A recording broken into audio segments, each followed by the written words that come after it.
Season 8 ఐదవ వారానికి ముగింపుకి చేరుకుంది. ఇంకా నాగార్జున గారు వచ్చే రోజు కోసం హౌస్ మేట్స్తో పాటు ఆడియన్స్ కూడా ఎంతగానో ఎదురు చూస్తారు. ఈ వారం రోజు ఒక లెక్క అయితే వీకెండ్ రోజు నాగార్జున గారితో మరొక లెక్కగా ఉంటుందని చెప్పుకోవచ్చు. అయితే ఇంకా నాగార్జున గారు వచ్చే రోజు కోసం అయితే అభిమానులు ఎంతగానో ఎదురు చూస్తారని చెప్పుకోవాలి. ఇంక ఈ వారం రోజులు ఒక్క ఎత్తు అయితే వీకెండ్ రోజు మరొక ఎత్తు అని చెప్పాలి.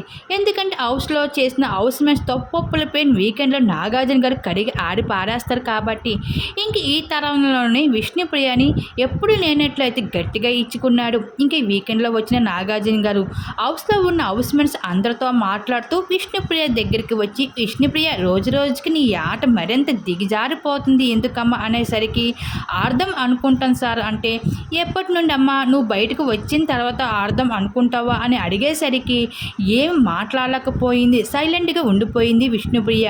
కనీసం హౌస్లో వచ్చి నెల రోజుల పైన అవుతుంది కదా, ఒక్క టాస్క్లో నువ్వు విన్ అయ్యావా చెప్పు, నేనేం అనను అంటే ఏం మాటలు ఆడలేదు. ఇంకా అంతేకాదు, ఏదంటే టైల్ టాస్క్లు జరిగిందో అందులో నీతో ఉన్న నిఖిల్ పోరాటం చేశాడు, గెలవాలని ట్రై చేశాడు, కనీసం నువ్వు గెలవడానికి కూడా ట్రై చేయలేదు.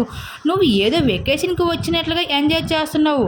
ఇకపై నీ ఆట ఏమాత్రం కూడా బాగోలేదు. నువ్వు పృథ్వీ కోసమే వచ్చినట్లు ఉన్న బిగ్ బాస్ హౌస్కి నీ కోసం ఆట ఆడడానికి కావాలన్నట్లు కనిపిస్తుంది. ఎక్కడ కూడా నీ ఆట కనిపించడం లేదు 100%. ఎప్పుడు చూసి పృథ్వీ చుట్టే తిరుగుతూ ఉంటావు, పృథ్వీనే అంటావు. ఇంకా అంతకు మించి నీ ఆట ఏమాత్రం కూడా బిగ్ బాస్ హౌస్లో కనిపించడం లేదు. నువ్వు ఉండాలనుకుంటే ఉండవచ్చు, వెళ్ళిపోవాలంటే వెళ్ళిపోవచ్చు, ఏమి లేదు అంటూ నాగార్జున గారి గట్టిగా ఇచ్చి పడేసరి విష్ణుప్రియకి వీకెండ్లోని.